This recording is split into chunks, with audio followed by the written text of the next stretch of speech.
அஸ்ஸலாமு அலைக்கும் வரஹ்மத்துல்லாஹி வபரகாத்துஹு. அல்ஹம்துலில்லாஹி ரப்பில் ஆலமீன். வஸ்ஸலாத்து வஸ்ஸலாமு அலா ரசூலில்லாஹி வ ஆலிஹி வ ஸஹ்பிஹி அஜ்மஈன். வமன் தபிஅஹு வ தாஅஹு பித்தீன் இலா யௌமித்தீன். கண்ணியத்திற்கும் பெருமதிப்பிற்கும் உரிய எல்லாம் வல்ல அல்லாஹுவின் நல்லடியார்களே, அல்லாஹுடைய பேரருளால் வாரந்தோறும் ஞாயிற்றுக்கிழமை திருமறை குர்ஆனில் இருந்து சில வசனங்களை படித்து வரச் செய்து அது தொடர்பான கேள்விகளை கேட்டு அதனுடைய விளக்கத்தை அறிந்து கொள்ளக்கூடிய கேள்வி இங்கே பதில் எங்கே என்கிற நிகழ்ச்சியில் நாம் அனைவரும் இந்த வாரத்தில் ஒன்று திரண்டு இருக்கிறோம். கடந்த சில வாரங்களாகவே சூரா அன்-நிசா என்கிற 4வது அத்தியாயத்தின் ஆரம்ப 30 வசனங்களில் உள்ள சில விளக்கங்களையும் கேள்விகள் மூலமாக அது பற்றிய செய்திகளையும் நாம் அறிந்து கொண்டோம். என்றாலும் இன்னும் அது தொடர்பாக சில செய்திகள் அறிந்து கொள்ள வேண்டும் என்கிற அடிப்படையில் சூரா நிசாவினுடைய முதல் 50 வசனங்கள் படித்து வர வேண்டும் என்று சொன்ன அடிப்படையில் சென்ற வாரம் இந்த நிகழ்ச்சி நடத்த வேண்டும். ஆனால் சில சூழ்நிலைகளால் நடத்த முடியாமல் போனது. இன்றைய வாரத்தில் இன்றைய தினத்தில் நாம் அந்த நிசா என்கிற அத்தியாயத்திலிருந்து கேள்விகளை இன்ஷா அல்லாஹ் கேட்க இருக்கிறோம். அதில் ஆரம்பமாக தொடர்ச்சியாக இந்த நிகழ்ச்சி சில மக்கள் மத்தியில் பெருமளவில் வரவேற்பு இல்லை. ஒரு பயான் நிகழ்ச்சி அப்படின்னா வரக்கூடிய வரவேற்போ, மார்க்க ரீதியான கேள்விகளை கேட்டு அதற்கான விளக்கத்தை அறிந்து கொள்ளக்கூடிய சந்தேகங்களுக்கான தெளிவுபடுத்தக்கூடிய நிகழ்ச்சினா வரக்கூடிய வரவேற்பு, குர்ஆனுடைய வசனங்களுக்கான தஃப்சீரை அறிந்து கொண்டு அதை அறிந்து கொள்வதற்கு குர்ஆனுடைய ஞானத்தை பெற்றுக்கொள்ளக்கூடிய நிகழ்ச்சிக்கு வளமையாக நம்ம இதுக்கு முன்னாடி சொல்லியிருந்தோம். அதை கண்கூடாக பார்க்கிற நிகழை தான் மறுபடியும் நீடிக்கிறது என்பதை மிகப்பெரிய வேதனை அளிக்கக்கூடிய ஒரு நிகழ்வாக இருக்கிறது. ஏனைய நிகழ்ச்சியை காட்டிலும் இந்த நிகழ்ச்சி தான் கூடுதலான முக்கியத்துவம் கொடுக்கப்பட வேண்டும். திருமறை குர்ஆனினுடைய விளக்கம் என்பது இஸ்லாத்தினுடைய அஸ்திவாரத்திற்கான அடிப்படைகள் அங்கதான் இருக்கு. எனவே இது சார்ந்த கல்விகளில் கொஞ்சம் அதிகமான முக்கியத்துவத்தை எடுத்து, இப்போ குறைவான மக்கள் வராங்க, ஆனால் அவங்க கூட படிச்சுட்டு வர்றதும் கிடையாது. நீங்களே கேள்வி கேட்டுக்கங்க, நீங்களே பதிலையும் கொடுத்துக்கங்க, விளக்கத்தையும் கொடுத்துக்கங்க, எங்கள்கிட்ட ஒன்றும் கேட்காதீங்க அப்படிங்கிற மாதிரி தான் மக்களினுடைய மனநிலையை பார்க்க முடியுது. சில பெண்கள், ஒரு சில ஆண்கள், அதை தவிர பெரும்பான்மையான மக்கள் அதில் கவனம் எடுக்கலை. கொஞ்சம் யோசிச்சு பாருங்க. ஒவ்வொரு வாரமுமே குர்ஆன்ல இருந்து சில வசனம் படிங்கன்னு சொல்லி ஆர்வமூட்டி நடத்தப்படுகிற நிகழ்ச்சி இறைவனுடைய அருளால் நம்ம பள்ளியில் தொடர்ச்சி நடந்துகிட்டு இருக்குது. அப்போ அதுக்கு கொஞ்சம் முக்கியத்துவம் தரும் பட்சத்தில் வரக்கூடிய சகோதர சகோதரிகள் கட்டாயம் அந்த வசனங்களை ஒவ்வொரு வாரமும் எடுத்து படிச்சுட்டு தப்பாவே பதில் இருக்கட்டுமே, அப்படியும் சில சகோதரர்கள் இருப்பாங்க. தப்பா சொன்னாலும் பிரச்சனை இல்லை, நாங்கள் சொல்லிடணும் அப்படிங்கிற மனநிலையில் பதில் சொல்லக்கூடிய மக்கள் இருக்கிறாங்க. பதில் தெரிந்து கொண்டுமே சொல்லாத மக்களும் வெக்கப்பட்டு கொண்டும் இருக்கிறாங்க. அதற்கு ஒரு செய்தியை மட்டும் சொல்லிக்கொண்டு இந்த நிகழ்ச்சியை நாம ஆரம்பம் செய்வோம். ரசூலுல்லாஹ் ஒரு முறை உரை நிகழ்த்தி கொண்டிருக்கிறாங்க. ஒரு 3 நபி தோழர்கள், 3 நபர்கள் அந்த சபைக்கு வராங்க. ஒருவர் என்ன பண்றாருன்னா ரசூலுல்லாஹ்க்கு நெருக்கத்தில் அமர்ந்து கொள்கிறார். இன்னொருவர் வெக்கப்படுறார், முன்னாடி போய் உட்காரவா, வேண்டாம் நம்ம ஓரமா உட்கார்ந்து கூட சபையில் இருக்கிறாரு, ஓரமா இருக்கிறார். இன்னொருவர் வேற ஏதோ ஒரு காரணம் அவர் புறக்கணித்து விட்டு சென்று விடுகிறார் அந்த சபையை. நல்லா தெரிஞ்சுக்கங்க, மார்க்க சபையை புறக்கணிச்சா தப்பு கிடையாது, ரசூலுல்லாஹ் சபையை புறக்கணிச்சா தப்பு. நபி இருந்து பயான் பண்றாங்க அப்படின்னா அது வாழ்வழிக்கக்கூடிய காரியத்தை நோக்கி தான் நபி கண்டிப்பா அழைப்பு கொடுப்பாங்க. அதை புறக்கணிக்க கூடாது. ஒரு பயானை புறக்கணிச்சா தப்பான்னு கேட்டா அது தப்பு கிடையாது. ஏதோ ஒரு சில காரணங்கள், சூழ்நிலைகள், அதனால வர முடியல, தவறு இல்லை. இப்ப ரசூலுல்லாஹ் என்ன சொல்றாங்க அப்படின்னா 3 நபர்கள் என்று சொல்லிட்டு ஆரம்பிக்கிறாங்க. யார் சபையில் ஆரம்பத்தில் நெருங்கி அமர்ந்தாரோ அவரை அல்லாஹ் அரவணைத்துக் கொண்டான். நீங்க வரீங்க அல்லாஹ்வை நோக்கி, அல்லாஹ் என்ன பண்றான், உங்களை நோக்கி வரான், அரவணைக்கிறான். ஒருவர் வெக்கப்பட்டு ஒதுங்கினார். அவரை பார்த்து அல்லாஹ் வெக்கப்படுறான், உனக்கு எதுக்கு நான் தரணும், உனக்கு தான் வெக்கமா இருக்குல்ல, அப்ப எனக்கு வெக்கமா இருக்கு உனக்கு தரதுக்கு என்று இறைவன் அவர் விஷயத்தில் வெக்கப்படுகிறான். ஒருவர் புறக்கணிக்கிறார், அல்லாஹ்வும் அவரை புறக்கணிக்கிறான் என்றார்கள் நபி அவர்கள். எனவே மார்க்கம் சார்ந்த செய்திகளை அறிந்து கொள்வதற்கான ஆர்வம் மிகுதியை வைத்துத்தான் ஒரு மனிதனுடைய அமல்கள் அதிகரிப்பதில் இருக்கிறது. மார்க்கத்தை அறியாமலும் அமல்கள் செய்ய முடியாது. அறிவுக்கு பிறகுதான் அமல். அந்த அறிவை தரமான முறையில் பெற்றுக்கொள்வோமே ஆனால் நம்முடைய அமல்களும் தரமான முறையில் வந்துவிடும். நீங்க பார்க்கலாம், யூதர்களுக்கு அதிகமான அறிவு வழங்கப்பட்டது, ஆனா அவன்கிட்ட போதிய அமல் கிடையாது. அதனால அல்லாஹ் என்ன சொன்னா தெரியுமா? பொதி சுமக்கும் கழுதைன்னா. நிறைய அறிவு இருந்துச்சு, ஆனா அதை கொண்டு அவனுக்கு எந்த விதமான பயனும் கிடையாது. கிறிஸ்தவர்கள் எடுத்துக்கிட்டீங்கன்னா அதிகமான அமல் இருந்துச்சு. உண்மையிலே இப்போ யோசிச்சு பார்த்தீங்கன்னா, இறைவனுக்கு வழிபடக்கூடிய சமுதாயத்தவர்கள் எடுத்துக்கொண்டீங்கன்னா முஸ்லிம்களுக்கு நிகரா வழிபடக்கூடிய இடத்துல கிறிஸ்தவர்கள் தான் இப்போ வரைக்கும் இருக்கிறாங்க. அவன் நம்மளோட ஒரு படி தாண்டி போயிட்டான். எப்படி? துறவரம், நான் தியாகம் பண்றேன்னு போடுறேன். அது தேவையில்லை. மார்க்கம் காட்டி தரல. செய்ய சொன்னா நம்மளும் செய்யத்தான் செய்வோம். மார்க்கம் காட்டி தரல. அவர்கள் அந்த காரியத்தையும் செய்தார்கள். ஈசா நபி காலம் தொட்டு செய்தார்கள். ஆனால் அவர்களுக்கு போதிய நாலேஜ் கிடையாது. ஏன் நாலேஜ் கிடையாது? தங்கள் மதகுருமார்கள் காட்டி தருவதுதான் மார்க்கம். வேற எதையுமே நாங்கள் கண்டுகொள்ள மாட்டோம். அல்லாஹ்வே குர்ஆன்ல சொல்றேன், நம்மளா சொல்றது இல்லை. அவர்கள் தங்களுடைய ரப்பானியர்கள், தங்களுடைய தலைவர்கள், தங்களுடைய குருமார்களை கடவுள்களாக, அர்பாபம் மின்தூனில்லா, அல்லாவை விட்டு கடவுள்களாக அவர்கள் தேர்வு செய்து கொண்டார்கள். அப்ப யூதர்கள்ட்ட அறிவு இருந்தது, அமல் கிடையாது. கிறிஸ்தவர்கள்ட்ட போதிய மார்க்கத்தின் ஞானம் கிடையாது, ஆனால் அமல்கள் நிறைய இருந்துச்சு. நம்ம கூட போட்டி போட்டு ஜெயிச்சிருவாங்க, அந்த அளவுக்கு அறிவு இருந்தது. அதாவது அமல் இருந்தது. நமக்கு மட்டும்தான் அறிவும் அமலும் சேர்ந்து வழங்கப்பட்டது. எனவே இந்த அறிவு சார்ந்த கல்வியை பெற்றுக்கொள்ளக்கூடிய விஷயத்தில் அலட்சியம் காட்ட வேண்டாம் என்பதை இந்த நேரத்தில் நாம் நினைவுபடுத்தியவனாக என்னுடைய இந்த கேள்வி பதில் நிகழ்ச்சியை நம்ம ஆரம்பம் செய்வோம். முதல் கேள்வி ஆண்களுக்கு. ஒரு சாராரை தொழுகைக்கு வராதுங்கிறான், ஒரு சாரார பள்ளிக்கு வராதுங்கிறான். இந்த 50 வசனம் படிச்சா தெரியும் யார் தொழுகைக்கு வரக்கூடாது, யார் பள்ளிக்கு வரக்கூடாது.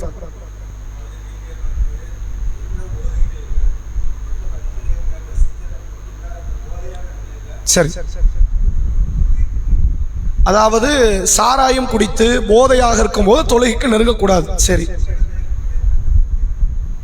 தொழுகைக்கு வராதீங்கிறானா? சரி, குளிப்பு கடமையாக இருக்கக்கூடிய ஆண்களோ பெண்களோ பள்ளிக்கு வராதீர்கள் அப்படின்னு அல்லாஹ் சொல்றான் அப்படின்னு சரியான பதில சொல்றாங்க.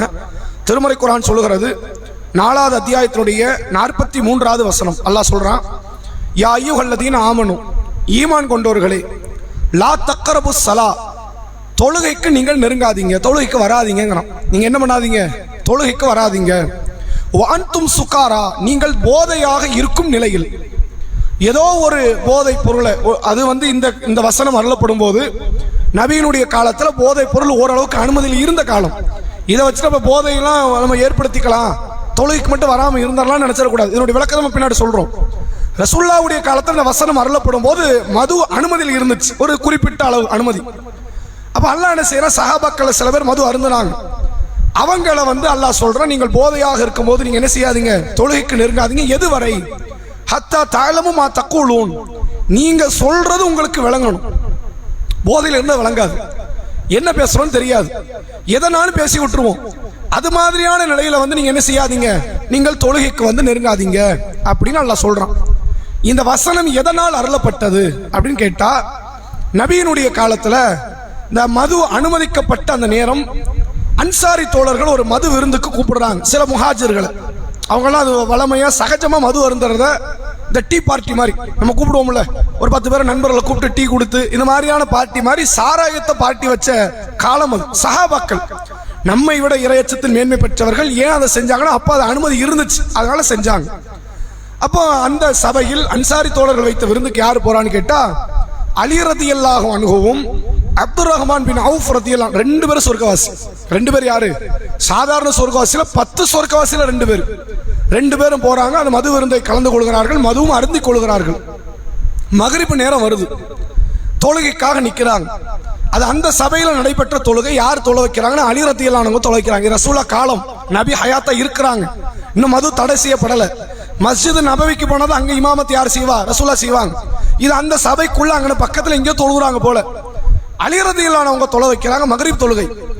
என்ன சூரா ஓதுறாங்க அப்படின்னா, குல் யா அய்யுஹல் காஃபிரூன் என்ற சூறாவை ஓதுறாங்க. நீங்க அந்த சூறாவை கொஞ்சம் படிச்சு பார்த்தீங்கன்னா ரொம்ப வார்த்தையில கிரிட்டிக்கலான வார்த்தையில பயன்படுத்துவோம்.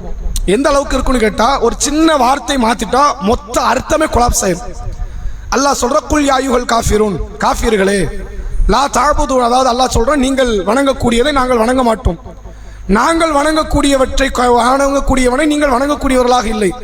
லக்கும் தீனுக்கும் வலியதீன், உங்களுக்கு உங்க மார்க்கம், எங்களுக்கு என்னுடைய மார்க்கம் என்று அந்த வார்த்தை வருது. இது மறுபடியும் அந்த வார்த்தையால பயன்படுத்துவோம். ஒரு 4 தடவை கிட்டத்தட்ட வரும். நீங்கள் வணங்குறத நாங்க வணங்க மாட்டோம், நாங்க வணங்குறத நீங்க வணங்க மாட்டீங்க, நீங்க வணங்குறத நாங்க வணங்க மாட்டோம், நாங்க வணங்குறத நீங்க வணங்க மாட்டீங்க. அந்த வார்த்தையை 4 முறை திரும்பி வரும். இந்த வார்த்தையில ஒரு சின்ன எழுத்து மாற்றப்பட்டுட்டா எப்படி மாறிடும்? நீங்க வணங்குறத நாங்க வணங்குறோம்னு வந்துடும், அல்லது நாங்க வணங்குறத நீங்க வணங்குறோம்னு வந்துடும். ஏதாவது ஒரு அர்த்தம் மாறிடும். அந்த அளவுக்கு வார்த்தையில கிரிட்டிக்கலா உள்ள ஒரு சூரா இந்த சூரா. இது மாதிரி வேற சில வசனங்கள் வெவ்வேறு அத்தியாயங்களை கூட வருது. அல் ஹபீசூன வல் ஹபீசாத் என்ற வார்த்தையை சொல்லி அல்லாஹ் சொல்றான். என்ன அர்த்தம் அப்படின்னா, அதாவது நல்ல ஆண்கள் நல்ல பெண்களுக்குரியவர்கள், நல்ல பெண்கள் நல்ல ஆண்களுக்குரியவர்கள், கெட்ட பெண்கள் கெட்ட ஆண்களுக்குரியவர்கள், கெட்ட ஆண்கள் கெட்ட பெண்களுக்குரியவர்கள் அப்படின்னு அல்லாஹ் சொல்றான் திருமணத்தை பத்தி. அப்ப இதுல ஒரு சின்ன வார்த்தை மாறிட்டா கூட அங்க அர்த்தம் மாறிடும். இது மாதிரியான சில வசனங்கள் வருது, சில சூறாக்கள் வருது. அப்படி ஒரு சூறாவை அலிரதியலானவங்க ஓதி அதுல தப்பு வந்துருச்சு. ஏற்கனவே போதையில இருக்கிறாங்க, அதனால தவறா ஓதிட்டாங்க. அப்பந்தான் இந்த வசனத்தை அருளுகிறான் அல்லாஹ், நீங்கள் மது போதையில் இருக்கும் போது தொழுகைக்கு நெருங்காதீங்க என்பதை அல்லாஹ் ரப்புல் ஆலமீன் சொல்லக்கூடிய செய்தியை பார்க்க முடியும். சரி, இது மட்டும் தானா தொழுகைக்கு நெருங்கக்கூடாது என்றால்? தொழுகைக்கு நெருங்கக்கூடாதுன்னு வேற சில ரூல்லாம் மார்க்குன்னு சொல்லுது. எந்த அளவுக்குன்னு கேட்டா, இப்ப நம்ம தூக்க கலக்கத்தில் இருக்கிறோம், கடுமையான சோர்வு, தூக்கி எந்திரிச்சு உட்கார வச்சா படுத்துருவோம், அப்படி ஒரு சோர்வுல இருக்கிறோம், என்ன செய்யறோன்னே தெரியல. இப்படி நிலையில வந்து தொழாதீங்கன்ற சொல்ல தடுத்திருக்கிறாங்க. இங்க போதை மட்டும் குர்ஆன் பேசுது, ஹதீஸ் எதை பேசுது? நல்ல தூக்கம், எழுப்புனா எந்திரிச்சோன்னு தெரிஞ்சிரும்ல நம்ம என்ன பண்றோம் என்ன ஏதுன்னு தெரியுமா இல்லையா? அப்படி தெரிஞ்சு நீ இருந்தா நீங்க தொழுங்க. இல்ல அப்படி தெரியல, கண்ணு சொக்குது, என்ன நடக்குன்னே தெரியல, ஒரு மாதிரி புத்தி பேதலிச்ச மாதிரி தான் அந்த தூக்கத்துல இருந்து கலையிறோம் அப்படின்னா நீங்க தொழாதீங்கன்னு மார்க்கம் சொல்லுது. போய் படுத்துருங்க, நல்லா தூங்கிருங்க, தூங்கி எந்திரிச்சதுக்கு அப்புறம் தொழுங்க. அடுத்து வரக்கூடிய காலத்துல என்ன பண்ணிருங்க, அதை சீர்படுத்திருங்கன்னு மார்க்கம் காட்டி தருது. ஏன் அப்படி செய்யக்கூடாதுன்னா, தூக்க கலக்கத்துல போய் நின்று அல்லாட்ட துவாவை கேட்டு நீ தப்பு தவறுமா கேட்டுட்டேன்னா, அருளை தாங்கிறதுக்கு பதிலா சாபத்தை தான் கேட்டுட்டா, சொர்க்கத்தை தாங்கிறதுக்கு பதிலா நரகத்தை தான் கேட்டா, நீ கேட்கிற இடத்துல இருக்கிற அவன் கொடுக்கிற இடத்துல இருக்கிறான், நீ கேட்டு அவன் கொடுத்துட்டான்னா அது எவ்வளவு பெரிய விபரீதத்தை தரும். அதனால இது ரெண்டுமே ஒரே விஷயம் தான். நீங்கள் சொல்லுவது உங்களுக்கு புரியாத வரை நீங்க தொழிலுக்கு வரக்கூடாது. இது எந்த நிலையில இருந்தாலும் இதுதான் சட்டம். இது அல்ல மதுவை பத்தி பேசுறான். மது மட்டும் கிடையாது, சில பேருக்கு மயக்க சூழ்நிலை இருக்கும், ஊசி மாத்திரை எதுவும் போட்டிருப்பாங்க, அது ஒரு மாதிரி வந்துடுனா அவங்க தலையெல்லாம் சுத்தி என்ன நடக்குன்னு தெரியாது. அப்படி வந்து தொழாதீங்க. தூக்க கலக்கத்துல இருப்பாங்க, எந்திரிச்சு மூஞ்ச தண்ணியை தெளிச்சு ஒழுவு செஞ்சு பிரயோஜனம் இல்லை, நீங்க தொழாதீங்க. தொழுதீங்கன்னா தப்பாக நீங்க எது துவா கேட்டு அது உங்களுக்கு பாதகமாக அமைஞ்சிரும். நீங்க போய் தூங்குங்க, அதுக்கப்புறம் வந்து நல்ல தெளிவானதுக்கு அப்புறம் வந்து நீங்க என்ன செய்யுங்க, தொழுங்க என்பதை அல்லாஹ்வுடைய தூதர் அவர்கள் காட்டித்தராங்க. ரசூலுல்லாஹ் காலத்தில் இப்படி ஒரு சம்பவம் நடக்குது. ஒரு முறை நபியினுடைய மனைவி ஸைனப் ரலியல்லாஹு அன்ஹா பள்ளியில பெண்கள் பகுதியில் 2 தூணுக்கு மத்தியில ஒரு கயிறு ஒன்று கட்டி இருக்கிறாங்க. ரசூலுல்லாஹ் அந்த பகுதிக்கு வராங்க. அப்ப பெண்கள் யாரும் பள்ளியில இல்ல, கயிறு மட்டும் கட்டப்பட்டிருக்கு. அப்ப ரசூலுல்லாஹ் கேட்கறாங்க, என்ன பள்ளிவாசல சம்பந்தம் இல்லாம கயிறு கட்டி இருக்கல, என்ன விஷயம் அப்படி கேட்கறாங்க. இது உங்க மனைவி ஸைனப் ரலியல்லாஹு அன்ஹா தான் கட்டி இருக்கிறாங்க, ஏன் கட்டி இருக்கிறாங்கன்னு கேட்கறாங்க. இல்ல அவங்க வந்து தொழுதுகிட்டு இருப்பாங்க, இரவு தொழுகைக்கு வருவாங்க நைட்டு பள்ளிவாசல. நல்ல கேளுங்க, நபியின் காலத்துல கூரப்பள்ளியாக இருந்த இடத்துல கூட நடுநிசி நேரத்தில் பெண்கள் சகஜமாக வந்து பள்ளிவாசலை தொழுது இருக்கிறார்கள். அப்ப அவங்க பள்ளிக்கு வந்து தொழுவாங்க, இரவு நேர தொழுகை தஹஜ்ஜத் தொழுகிறாங்க வைங்க, ரொம்ப நேரம் நின்று தொழுகிறாங்க, தூக்கம் வந்துடும், டக்குன்னு அப்படி கைத்தை பிடிச்சுக்குவாங்க, பிடிச்சிக்கிட்டு தக்பீர்ல நிற்பாங்க. அப்போ வந்து கீழே விழுந்துட மாட்டோம்ல, கயிறு இல்லைன்னா கீழே விழுந்துருவோம்.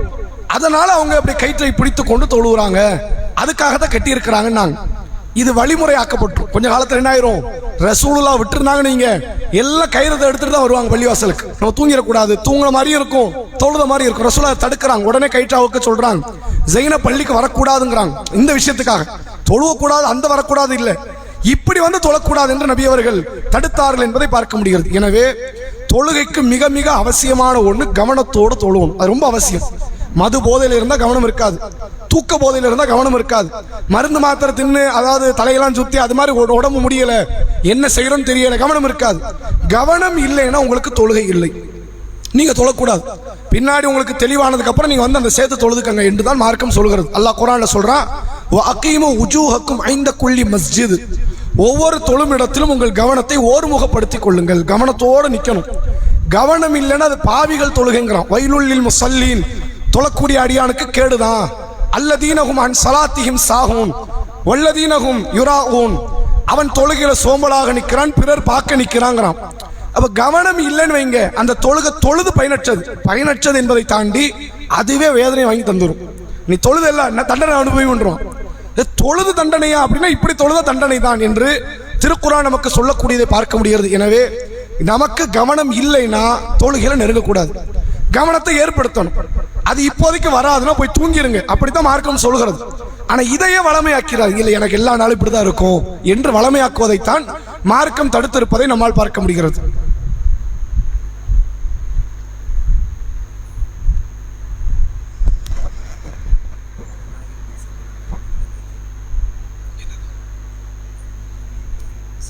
இன்னைக்கு கேள்வி இன்னைக்கு குர்ஆன்ல இருந்து கேள்வி, அது அடுத்த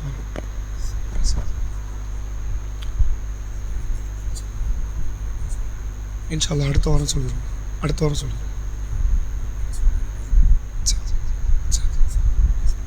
ஆமாம், புரியுது. அஸ்ஸலாமு அலைக்கும். அந்த கேள்வியினுடைய தொடர்ச்சியில் இன்னொரு செய்தியை நம்ம சொல்லியிருந்தோம். பள்ளிக்கு நெருங்கக்கூடாது என்ற நபர்கள் அது யாருன்னு கேட்டோம். தொழுகைக்கு நெருங்கக்கூடாத நபர்கள் ஒரு சாரார் இருக்கிற மாதிரி பள்ளிக்கு நெருங்கக்கூடாது என்ற சாரார் யாரு அப்படிங்கிறது. அதுக்கு சகோதரர் என்ன சொன்னாங்க அப்படின்னா, குளிப்பு கடமையானவர்கள் பள்ளிக்கு நெருங்கக்கூடாது அப்படிங்கிற செய்தி சொன்னாங்க. அதுதான் அப்படிதான் அல்லாஹ் குர்ஆன்லயே சொல்றான். அந்த அதே வசனத்தை நீங்க பார்க்கலாம். 4வது அத்தியாயம் 43வது வசனத்தில் அல்லாஹ் சொல்றான், அதாவது வலா ஜுனுபன் இல்லா ஆபிரி சபீலின் ஹத்தா தகசிலு, நீங்கள் குளிப்பு கடமையானவராக இருப்பீர்களே ஆனால் பாதையாக அதில் கடந்து செல்வதை தவிர்த்து நீங்க அந்த பள்ளிக்கு வரக்கூடாது, நெருங்காதீங்க அப்படின்னு அல்லாஹ் தடுக்கிறான். பாதையா கடக்கிறதா என்ன அர்த்தம் அப்படின்னு கேட்டா, பள்ளியில ஒரு பொருள் இருக்கு, நான் குளிப்பு கடமை நான் உள்ள போக முடியாது அப்படிலாம் கிடையாது. வந்து அந்த உங்க பொருள் தானே எடுத்துட்டு போகலாம்.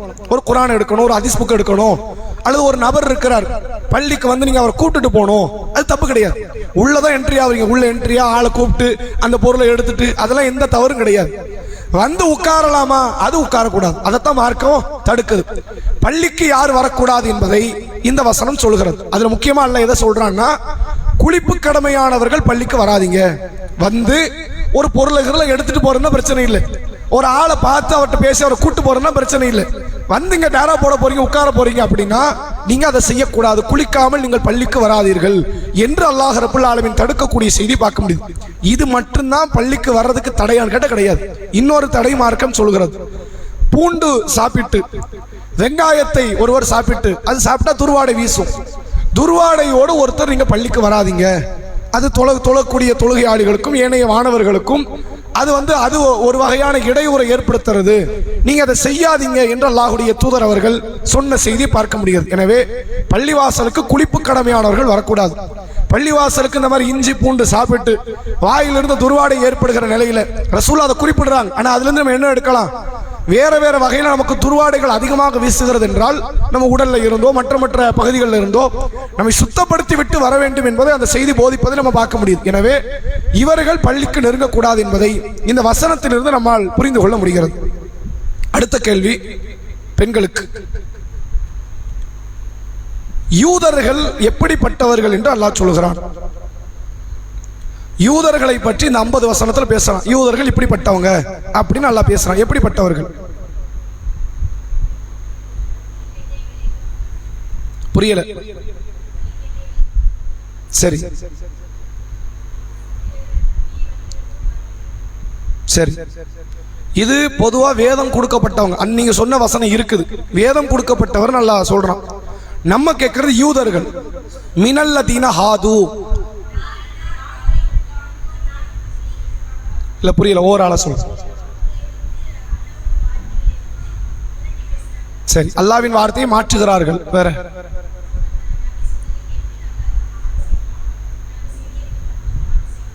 செவியேற்போம் கட்டுப்படுவோம் என்று சொல்வதற்கு பதிலாக செவியேற்கவும் மாட்டோம், நாங்க மாறுதான் செய்வோம் அப்படின்னு சொல்றாங்க. வேற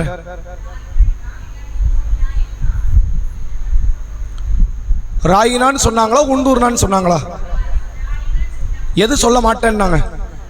உந்துர்னா என்று சொல்ல மாட்டேன்னாங்க. அடுத்து வேற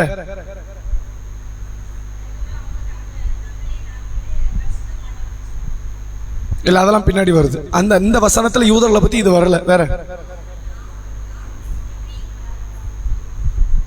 இல்ல, இது அவங்க பண்பு, எதை செஞ்சா அவங்களுக்கு சிறப்புங்கிறான்ல.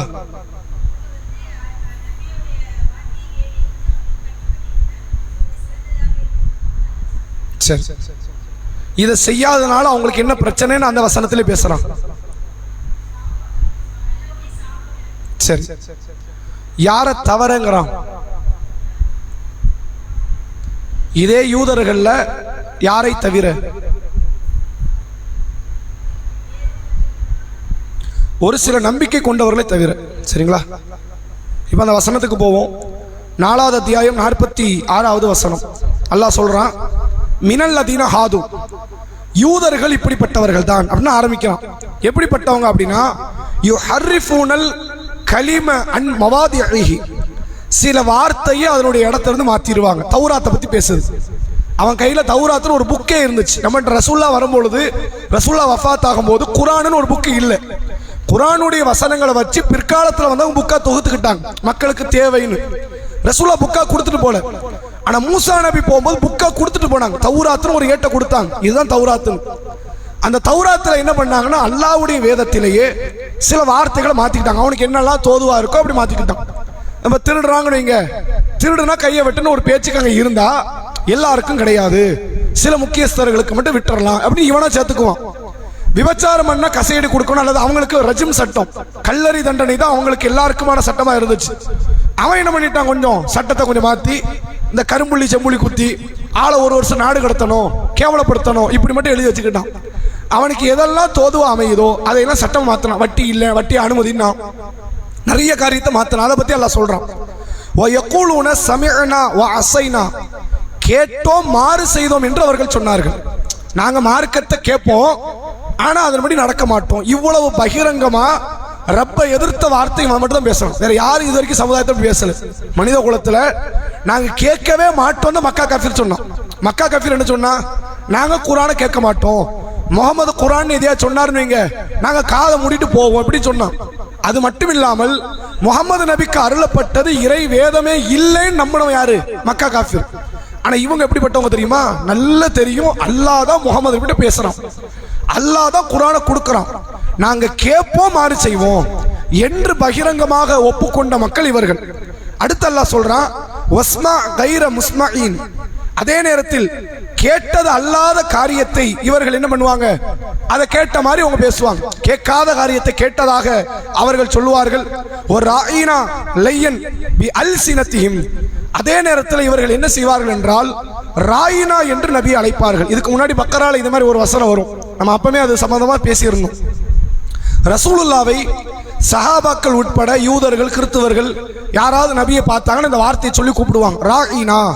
ராயினா அப்படின்னா என்ன அர்த்தம்னு கேட்டா, எங்களை கவனிங்க, எங்களை பாருங்கன்னு ஒரு அர்த்தம் இருக்கு. இன்னொரு மீனிங்கும் இருக்கு.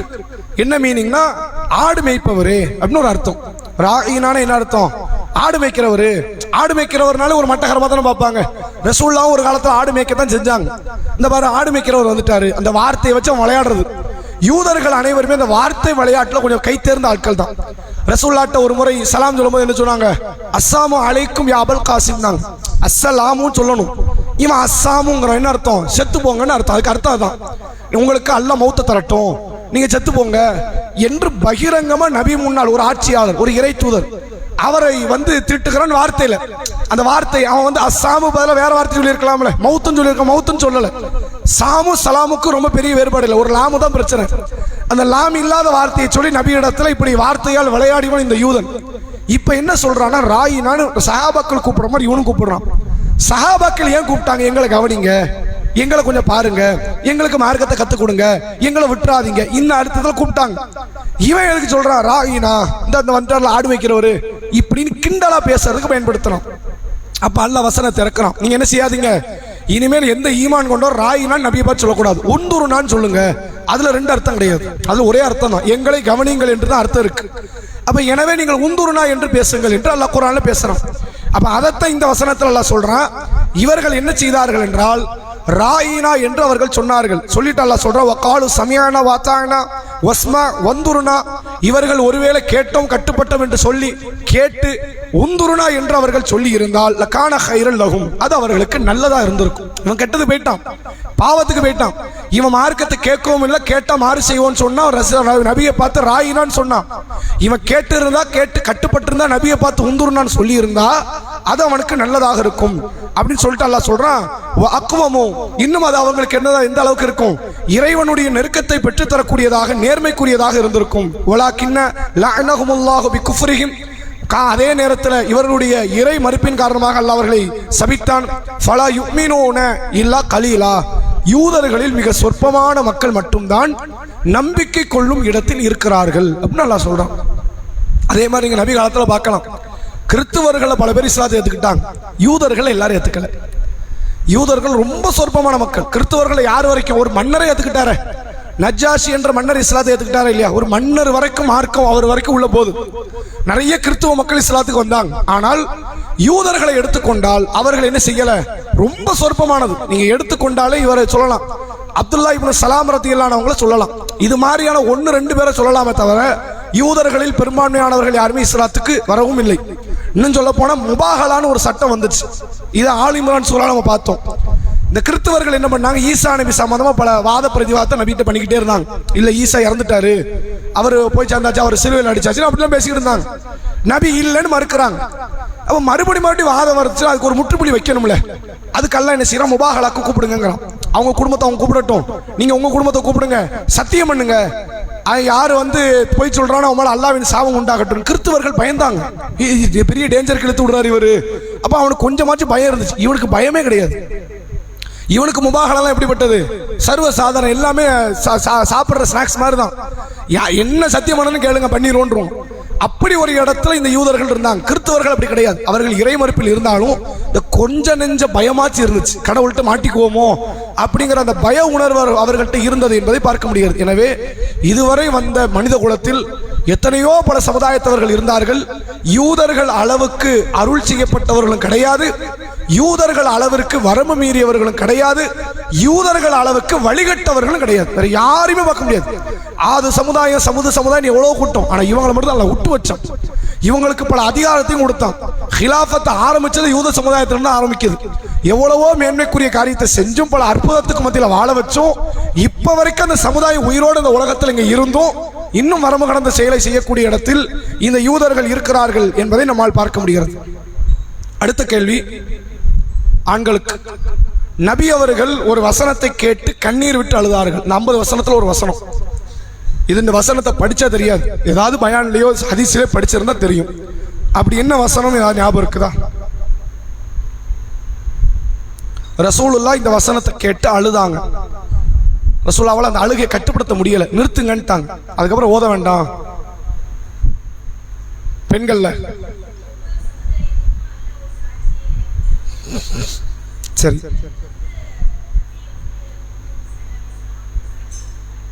சரி சரி.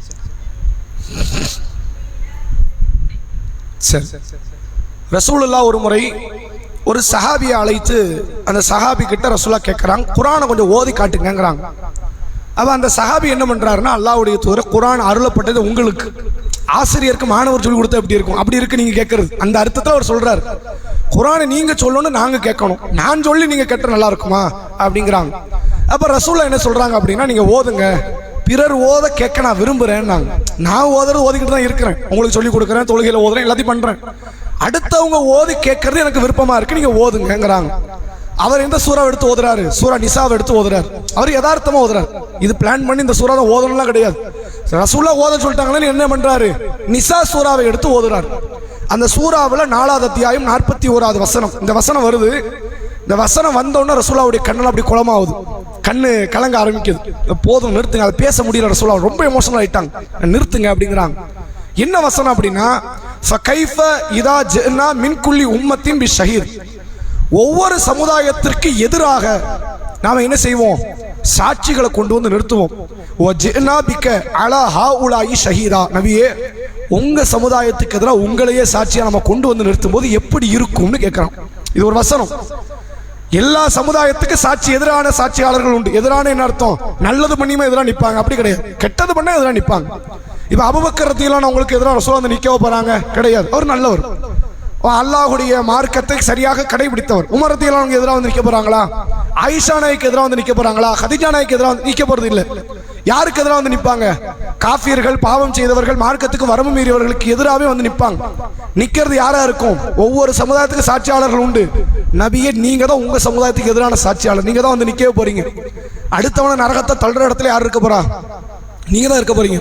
அடுத்தவனை காட்டி கொடுக்குற இடத்துல யார் இருக்க போறா? நீங்க தான் இருக்க போறீங்க. இவன் கெட்டவன், இவன் பாவின்னு மறுமையில வந்து சொல்ற இடத்துல யார் இருக்க போறா? நபியே, நீங்கள் தான் இருக்க போகிறீர்கள் என்பதை இந்த வசனத்துல எல்லாம் சொல்றோம். அது உண்மையில நடக்கும். ரசூலாவும் சில இடத்துல சொல்லி இருக்கிறாங்க. நாளை மறுமை நாள்ல வந்து அல் கௌசர் நீர் தடாகத்துக்கு பார்த்தா ரசூலா நிற்பாங்க. இந்த உம்மத்தை ஒளி செய்த அடையாளத்தை வைத்து ரசூலா கண்டறிந்து என்ன செய்வாங்க? எல்லா மக்களுக்கு தண்ணீரை எடுத்து கொடுப்பாங்க. அப்படி வரும்போது என் தோழர்கள் சில பேர் வருவாங்க. நான் என்னுடைய தோழர்கள் அவங்களை அழைக்க போவேன். வானவர்கள் தடுத்துருவாங்க. நான் அல்லாட்ட என்ன செய்வேன்? இறைவா, இவர்கள் என் தோழராச்ச, அவங்களை ஏன் நீ தடுக்கிறேன்னு நான் கேட்பேன். அல்லாஹ் அதுக்கு என்ன பதிலளிப்பான்? இவர்கள் தங்கள் மார்க்கத்தை விட்டு தடம் புரண்டு விட்டார்கள், முர்த்தத்தாகி விட்டார். இந்த வார்த்தையால பயன்படுத்துவோம். இவங்க என்ன பண்ணிட்டாங்க? மார்க்கத்தை விட்டு தடம் புரண்டாங்க. ரசூலா காலத்துக்கு அப்புறம் நடக்கும் செஞ்சது. நபி வஃபாத் ஆகுறாங்க. அந்த தகவல் முழு மக்கா மதீனாவை தாண்டி ரசூலாவுடைய சாம்ராஜ்யம் முழுக்க பரவுது. நாங்க ஜக்காத்து கொடுக்க மாட்டோம்னு ஒரு கூட்டம் போகுது. நாங்க இனி யுத்த காலத்தில் கலந்துக்க மாட்டோம் ஒரு கூட்டம் போகுது. நாங்க இனி மார்க்கத்தில் இருக்க மாட்டோம்னு ஒரு கூட்டம் போகுது. அபூபக்கர் ரலியல்லாஹு காலம் தொட்டு அலி ரலியல்லாஹு காலம், அதை கடந்த காலங்களில் அதிகமான யுத்தங்கள் யாரோடு நடந்ததுன்னா சொந்த சமுதாய மக்களோடு தான் நடந்துச்சு. வேற மக்களோட இல்லை, வேற மக்களோடு நடந்துச்சு. யமாமா யுத்தத்தை எடுத்துக்கொள்ளலாம், எருமுக்கு யுத்தத்தை எடுத்துக்கொள்ளலாம், முசைலிமா என்ற பொய் தூதுவனுக்கு எதிராக நடந்தது. இந்த மாதிரி நிறைய யுத்தம் நடந்துச்சு. ஆனா அதிகமான யுத்தத்தை எடுத்துக்கிட்டா சொந்த மக்கள் மீதுல தான் நடந்துச்சு. ஏன்னா வரம்பு கடந்தாங்க, மார்க்கத்தை மாற்றினார்கள். அப்ப ரசூலுல்லாஹ் மறுமை நாள் என்ன சொல்லுவாங்க அப்படின்னா, இந்த வார்த்தையை நபியே சொல்றாங்க. இப்படி வந்து நிப்பாங்க. நான் ஏன் தோழர்னு கேட்பேன், நான் அல்லாஹ்ட்ட முறையிடுவேன். அல்லாஹ் என்ன சொல்லுவான்? இவங்க மதம் மாறிட்டாங்க. அப்ப ரசூலுல்லாஹ் என்ன பண்ணிருக்கணும்? சரி, தெரியாம பண்ணிட்டாங்க யா அல்லாஹ், நான் இருக்கிற வரைக்கும் பாத்துக்கிட்டு தானே இருந்தேன், ஏதோ கொஞ்சம் கவனக்குறையில இருந்திருப்பாங்க, நீ மன்னிச்சு விட்டு. இப்படி சொல்லணுமா இல்லையா? ரசூலுல்லாஹ் அப்படி சொல்ல மாட்டாங்களா? என்ன சொல்லுவாங்கன்னு கேட்டா, ஈசா அலைஹிஸ்ஸலாம் அவர்கள் தன் சமுதாயத்துக்கு எதிராக என்ன பேசினாங்களோ அதே வார்த்தை நான் இவங்களுக்கு எதிராக பேசுவேன். யாருக்கு எதிராக? நம்மள ரசூலுல்லாஹ் குறிப்பிடல, சஹாபாக்கள் என்ற இடத்தில் வாழ்ந்த சில முஸ்லிம்கள் ரசூலுல்லாஹ் குறிப்பிட்டு அவங்களுக்கு எதிராக நான் பேசுவேன். நாங்க என்ன பேசுறாங்க? ஈசா அலைஹிஸ்ஸலாம் மறுமை நாள்ல அல்லாஹ் ஈசா நபியை பிடிப்பான். சூரா மாயிதால பேசுது. அல்லாஹ் சொல்றான், ஈசா நபியை பிடிச்சு, ஈசாவை நீங்களும் உங்க உம்மா மரியமும் தான் மனித குலத்துக்கு கடவுள் நீங்க சொன்னீங்களான்னு அல்லாஹ் கேட்பான். அப்ப ஈசா அலைஹிஸ்ஸலாம் என்ன சொல்லுவாங்க? யா அல்லாஹ், அந்த வார்த்தை எனக்கு தகுதி கிடையாது. அது என்ன சொல்ற வார்த்தையா? அது நல்ல வார்த்தையா? அது நான் சொல்லல. நான் என்ன பிரச்சாரம் பண்ணேன்னு உனக்கு தெரியும், உன் உள்ளத்துல இருக்கிறது எனக்கு தெரியாது. இப்ப என்ன வணங்கிட்டு வந்து நிக்கிறாங்களே, நீ நினைச்சா அவங்கள மன்னிக்கலாம், நீ மன்னிக்க கூடியவன். நீ நினைச்சா அவங்கள தண்டிக்கலாம், அவர்கள் உன் அடியார்கள். நான் ஏதாவது கேட்க முடியுமா? என்னால ஏதாவது பண்ண முடியுமா? ஒண்ணும் பண்ண முடியாது. என்ன அழிச்சாலே என்னை யாரும் கேட்கறது கிடையாது. என்ன விட்டுறியால இதுக்கு எனக்கு சம்பந்தம் இல்லை அப்படின்னு ஈசா அலைஹிஸ்ஸலாம் தன் சமுதாயத்துக்கு எதிராக பேசிவிட்டு விலகிடுவாங்க. இதே வார்த்தையை நான் என் சமுதாயத்துக்கு எதிராக பேசுவேன் நாங்க ரசூலுல்லாஹ். அப்ப அல்லாஹ்வுடைய ரசூல் அவர்கள் ரஹ்மத்துல் ஆலமீன், அதுல மாற்றம் இல்லை. எல்லாருக்கும் ரஹ்மத்துல் ஆலமீனா இருக்கிறாங்களா அப்படின்னு கேட்ட கிடையாது. பாவிகளுக்கு எதிராக தான் நபி நிற்பாங்க. பாவிகளுக்கு சப்போர்ட் பண்ணி நிற்க மாட்டாங்க. பாவம் செய்யதான் செய்வாங்க, நீ விட்டுட்டு போ. நிறைய உலமா பெருமக்கள் மக்கள் மத்தியில பிரச்சாரம் செய்யறது என்ன தெரியுமா? என்ன அட்டூழியம் பண்ணிட்டு நீ செத்தாலும் சரி உன்னை காப்பாத்த நபி இருக்கிறாங்க. இது பொய், அப்பட்டமான பொய். நன்மை செஞ்சுட்டு நபி கிட்ட போனாலே, அல்லாஹ் கிட்ட போனாலே, அல்லாஹ் நாடியவருக்கு மட்டும்தான் அங்க பரிந்துரை கிடைக்கும், எல்லாருக்கெல்லாம் கிடைக்காது. நபி இடத்துல போய் கேட்கறவங்களுக்கெல்லாம் பரிந்துரை கிடைக்கும்னா ரசூலுல்லாஹ் ஏன் ஃபாத்திமா பார்த்து சொல்லணும்? அன்கிதி நஃப்ஸக்கி மினன் நார், ஃபாத்திமாவே உன்னை நீ நரக நெருப்பை விட்டு பாதுகாத்துக்க, இறை தூதர் மகள்னு வந்து நிக்காதேன்னு நாங்க ரசூலுல்லாஹ் தன் மாமி சஃபியாவுக்கு சொன்னார்கள், தன்னுடைய குடும்பத்தவர்களுக்கு சொன்ன, எல்லாருக்கும் சொல்லிட்டாங்க, என்கிட்டலாம் வந்து நிக்காதீங்கப்பா, அது வந்து உனக்கு எந்த விதமான பயனை தராதுன்னு நாங்க ரசூலுல்லாஹ். அப்ப நபியால் எல்லாருக்கும் பரிந்துரை செய்ய முடியும் என்பது அப்பட்டமான பொய். அல்லாஹ் நாடிய அவன் அருள் பெற்ற அடியார்களுக்கு மட்டும்தான், அல்லாஹ் அனுமதி கொடுக்கும் போது மட்டும்தான் நபியால பரிந்துரை செய்ய முடியும். ஒரு செய்தி நம்ம பல முறை கேள்விப்பட்டிருக்கோம். மறுமை நாளில் ஒரு பெருங்கொண்ட கூட்டம் ஆதம் நபிட்ட போவாங்க, நூஹ் நபிட்ட போவாங்க, இப்ராஹிம் நபி, மூசா நபி, ஈசா நபி, கடைசியா ரசூலுல்லாஹ்ட்ட போறாங்க. ரசூலுல்லாஹ் அந்த சபையில தான் இருக்கிறாங்க. ஆதம் நபிட்ட போகும்போது பிடிச்சிருக்கலாமா இல்லையா? எங்க போறீங்க? ஆதம் நபிட்ட. நான் வாங்கி தரேன் அல்லாஹ்ட்ட சொல்லி இருக்கலாமா இல்லையா? டைமிங் வரல, வர்ற வரைக்கும் வெயிட் பண்ணி தான் ஆகணும். அவங்க வருவாங்க, உங்கள்கிட்ட வந்து கேட்பாங்க, நீங்க அல்லாஹ்ட்ட வந்து கேட்கணும். அல்லாஹ் அனுமதி கொடுப்பான், அப்பதான் பரிந்துரையை ஆரம்பிக்கணும். எடுப்புல பரிந்துரை ஆரம்பிக்க கூடாது. இப்படி அல்லாஹ் நபியை பற்றி சொல்லி தருகிறான். எனவே இந்த அல்லாஹ்வுடைய தூதர் ரஹ்மத்துல் ஆலமீன் என்று அல்லாஹ் நமக்கு அடையாளப்படுத்துகிற பெரும் அருளாக வழங்கி இருக்கிற இந்த முஹம்மது ஸல்லல்லாஹு அலைஹி வஸல்லம் அவர்கள் நமக்கு நாளை மறுமையினால பரிந்துரை செய்ய மாட்டார்கள், அல்லாஹ் நாடினாலே அன்றி. அல்லாஹ் அருள் புரிந்தாலே அன்றி, அல்லாஹ் அவர்களுக்கு வழிகாட்டினாலே அன்றி ரசூலுல்லாஹ்வுடைய எல்முனை அளவுக்கு பரிந்துரை நமக்கு கிடைக்காது. நம்ம அமலை கொண்டு நம்ம செயலை கொண்டு தப்பிச்சா உண்டு. இந்த பரிந்துரைலாம் நம்பிக்கிட்டு இருக்க கூடாது. அதுக்கு என்னெல்லாம் மார்க்க அமல் செய்ய சொல்லுதோ அந்த அமலை செஞ்சுட்டு ரப்பு மேல நம்பிக்கை வச்சு பயணம் பண்ணிக்கிட்டு இருக்கணும். பல முஸ்லிம்களுடைய மனநிலை என்ன தவறு செய்தாலும் நபி காப்பாற்றுவாங்கிறது தவறான ஒரு நம்பிக்கை என்பதை இந்த வசனத்தின் வாயிலாக நம்மால் புரிந்து கொள்ள முடிகிறது. அடுத்த கேள்வி பெண்களுக்கான கேள்வி. அல்லாஹ் சொல்கிறான், பரிசுத்தமாக கருதுவது தொடர்பாக திருக்குர்ஆனில் வரக்கூடிய ஆயத்து என்ன? பரிசுத்தமாக கருதுவது தொடர்பாக திருக்குர்ஆனில் வரக்கூடிய ஆயத்து என்ன? சரி, நாடியோரை பரிசுத்தப்படுத்துகிறான். எதுக்கு இதை சொல்லணும்?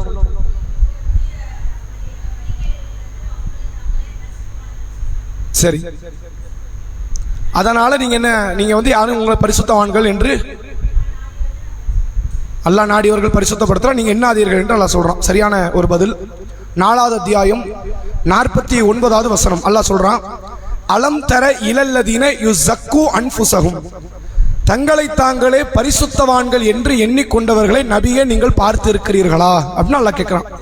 சில மக்களுடைய மனநிலை எப்படி இருக்குன்னா, நான் ரொம்ப நல்லவன், என்ன மாதிரி கடைஞ்செடுத்த நல்லவனை அந்த துனியால பார்க்கவே முடியாது, அப்படி ஒரு மனநிலை சில மக்கள்கிட்ட இருக்குது அப்படின்னு அல்லாஹ் சொல்லிட்டு, பலில்லாஹு யுஸக்கி மையஷா, அல்லாஹ் தன் நாடியவரைத்தான் பரிசுத்தமாக்குறான். பரிசுத்தவான்கள் உலகத்தில் இல்லைன்னு சொல்லல, இருக்கிறாங்க.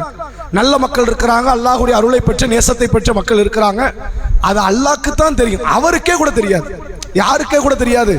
யாரு பரிசுத்த வாழ்க்கை வாழ்றாங்களோ அவருக்கே கூட தெரியாது நான் என்ன நிலையில இருக்கிறேன், அல்லாஹ் என்ன மன்னிப்பானா, சொர்க்கம் எனக்கு கிடைக்குமான்னு அவருக்கே கூட தெரியாது. அல்லாஹ்க்கு மட்டும் தெரிஞ்ச காரியம் என்று அல்லாஹ் சொல்லிவிட்டு, ஒலா யுலுலமூன ஃபதீலா, அதே நேரத்தில் அந்த அல்லாஹ்வுடைய அருளை பெற்றவர்கள் கடுகளவு அநீதி இழைக்கப்பட மாட்டார்கள் என்று அல்லாஹ் சொல்றான். இந்த செய்தி எதை உணர்த்துது அப்படின்னா, இஸ்லாத்துல ஒரு மனிதன் எப்படிப்பட்ட மனநிலையில வாழணுங்கிறத பத்தி பேசுது. நம்ம முஸ்லீம்களா இருக்கிறோம், நமக்கு வந்து இஸ்லாம் பல ஆர்வம் ஊட்டுகிற பல செய்திகளை சொல்லுது.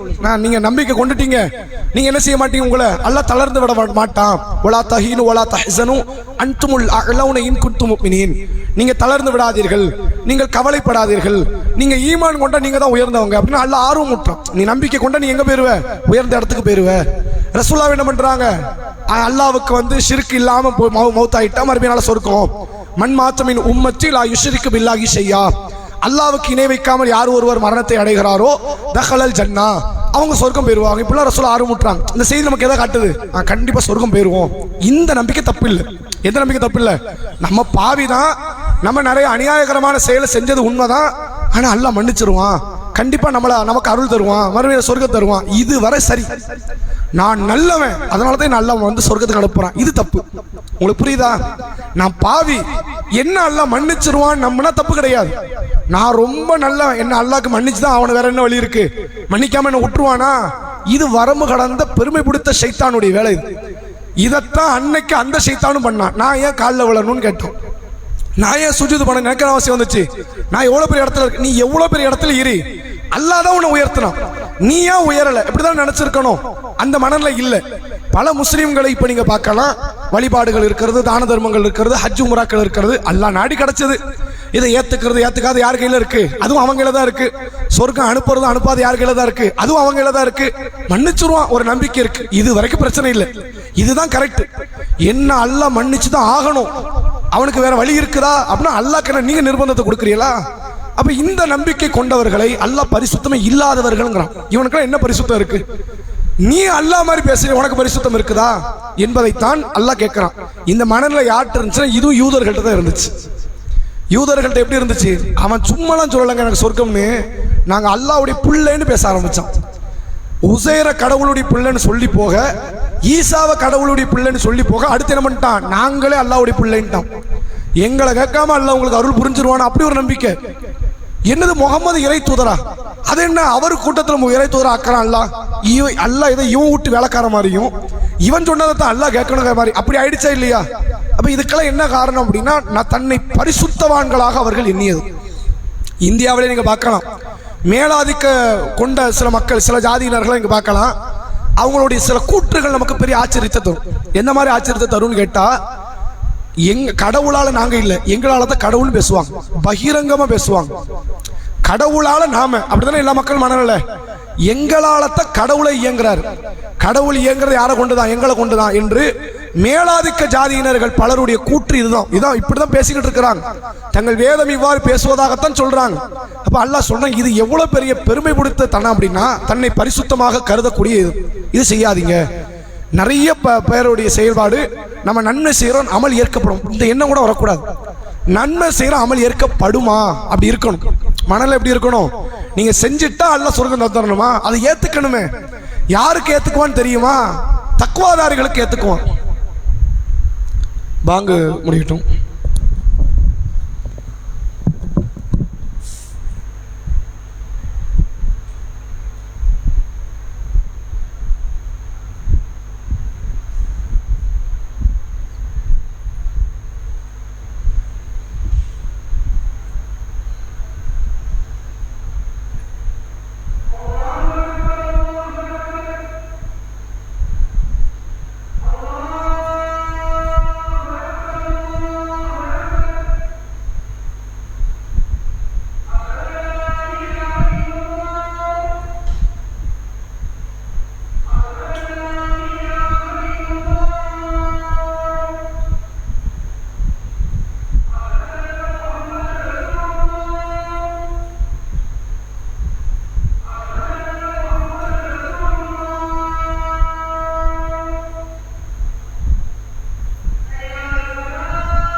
அஸ்ஸலாமு அலைக்கும். அல்லாஹ் ரப்புல் ஆலமீன் சொல்கிறான், எந்த ஒரு நேரத்திலுமே ஒரு ஈமான் கொண்டவருடைய மனநிலை, நான் நல்லவன் அதனால தான் நான் சொர்க்கம் போறேங்கிற மனநிலை வரக்கூடாது. நபிக்கே அப்படி வந்தது கிடையாது. நபி அவர்கள் சொல்கிறார்கள், நாளை மறுமை நாளில் உங்களில் எவரும் தன்னுடைய நன்மைகளை கொண்டு சொர்க்கத்தை அடைய முடியாதுன்னாங்க. அப்ப சஹாபாக்கள் சொல்றாங்க, ஆமா நம்ம நன்மையெல்லாம் சொர்க்கம் போற அளவுக்கு பெருசா ஒன்றும் கிடையாது, அல்லாஹ்வின் தூதரை உங்க நிலைமை அப்படித்தானான்னு கேட்கிறாங்க. ரசூலுல்லாஹ் என்ன சொல்லிருக்காங்க, என்னப்பா என்ன பத்தி கேட்ட, நான் அமலை கொண்டே சொர்க்கம் பேசணுமா இல்லையா, ஏன் நிலைமை அதுதாங்கிறாங்க. ஏன் அமலை வச்சு, நான் முகமது 60 வருஷமா தொழுதுருக்கிறாரு, 63 வருஷம் வழிபட்டு இருக்கிறாரு, எனக்காண்டி பல தியாகத்தை பண்ணியிருக்கிறாரு, அவருக்கு சொர்க்கம் கொடுக்கறது ஒருத்து தான், நியாயம் தான், இப்படி கிடையாதான். அமல் செஞ்சதெல்லாம் அல்லாஹ் கொடுத்த அருளுக்கே முடிஞ்சிருச்சு, அதுவே முழுசு ஆகாது. சொர்க்கத்தை கொடுக்கிறது அல்லாஹ்வுடைய மேலதிக அருள். சொர்க்கம் அருளாகத்தான் வழங்கப்படுகிறதே தவிர அது உண்மையில கூலியாக வழங்கப்படுறதில்லை. கூலின்னு சொல்லிக்கிறான், அது அஜ்ர் என்று அல்லாஹ் சொல்றான், ஆனா அது கூலி கிடையாது. மேலதிக அருளாகத்தான் மறுமை நாளில் அல்லாஹ் சுவனத்தை வழங்குகிறான் என்பதை மார்க்கம் சொல்லித் தருது. அதே நேரத்தில் அல்லாஹ் திருக்குர்ஆன்ல இன்னொரு இடத்தில் நபியை பார்த்து சொல்கிறான், நபியை நீங்கள் சொல்லுங்கள், குல் இன் அஸைது, நபியை நீங்கள் பேசுங்கள், ஒருவேளை நான் மாறு செய்து விட்டால், அதாவது அதாப ரப்பி யௌமின் அதீம், என் இறைவனுடைய அந்த மறுமை வேதனைக்கு நான் கடுமையாக பயப்படுகிறேன்னு சொல்லுங்க. ஏன் நிலைமை என்னன்னு தெரியாது, இப்படி பேசுங்க. உஸ்மான் இப்னு மதூன் என்ற ஒரு நபித்தோழர் வஃபாத் ஆகுறாங்க. நல்ல ஒரு சஹாபி, ஒரு ஹிஜ்ரத்தெல்லாம் செய்து வந்த ஒரு தியாக உணர்வு கொண்ட ஒரு சஹாபி. அவர் வஃபாத் ஆயிட்டார். அவருடைய அடக்கத்தலத்தில் அவருக்கு அரவணைப்பு தந்த, அவரை பாதுகாத்த உம்மு அலா ரலியல்லாஹு அன்ஹா கபர்ஸ்தானுக்கு பக்கத்தில் வந்து நின்று என்ன பண்றாங்க, உஸ்மானே, அல்லாஹ் உங்களை கண்ணியப்படுத்த வேண்டிய விதத்துல கண்ணியப்படுத்திட்டான் அப்படிங்கிறாங்க. ரசூலுல்லாஹ் கண்டிக்கிறாங்க, அப்படி சொல்லாதீங்க, அது தப்புங்கிறாங்க. அந்த அம்மையார் என்ன சொல்றாங்க, அல்லாஹ்வுடைய தூதரே, இவரை அல்லாஹ் கண்ணியப்படுத்தாட்டா யாரை கண்ணியப்படுத்த போறான்னு கேட்டாங்க. இவங்க உண்மையில உஸ்மான்கிட்ட பார்த்தது நல்ல குணம் தான், அதுல மாற்றம் இல்லை. உண்மையில உஸ்மான் ரலியல்லாஹு சிறந்த நபித்தோட தான், அதுலயும் மாற்றம் இல்லை. மறுமையில யாருக்கு எந்த இடம் கிடைக்குங்கிறத நம்மளும் உட்கார்ந்து தீர்மானிக்க முடியும். அதுக்கு நபி என்ன சொல்றாங்கன்னா, ஏன் நிலைமை என்னன்னு எனக்கு தெரியாது, யாரையுமே அப்படி நினைக்காதீங்க. அவரும் நினைக்கக்கூடாது, நம்ம அடுத்தாலையும் நினைக்கக்கூடாது. இவர் பெரிய ஆளு, இவர் நல்ல மனிதர், அவ்வளவுதான், அதோட முடிஞ்சிருச்சு. நல்ல நற்குணம் படைத்தவர், வழிபாட்டில் கொஞ்சம் ஆர்வம் உள்ளவர், அடுத்த ஆளுக்கு உதவினா நல்லா செய்வார், இவ்வளவுதான், இதோட முடிஞ்சிருச்சு. இவர் சொர்க்கம் போறாரு, இவர் கபர்ல கண்டிப்பா தூங்கிட்டு தான் இருப்பார், இந்த வேலையே இருக்கக்கூடாது. அல்லாஹ் ரசூல் சொன்னவர்களை மட்டும் தான் நம்ம சொல்லணும் என்பதைத்தான் இந்த வசனம் பேசக்கூடியதை நம்மால் புரிந்து கொள்ள முடிகிறது. வாஹிர் தஅவானா அல்ஹம்துலில்லாஹி ரப்பில் ஆலமீன். அஸ்ஸலாமு அலைக்கும் வரஹ்மத்துல்லாஹி வபரகாத்துஹு.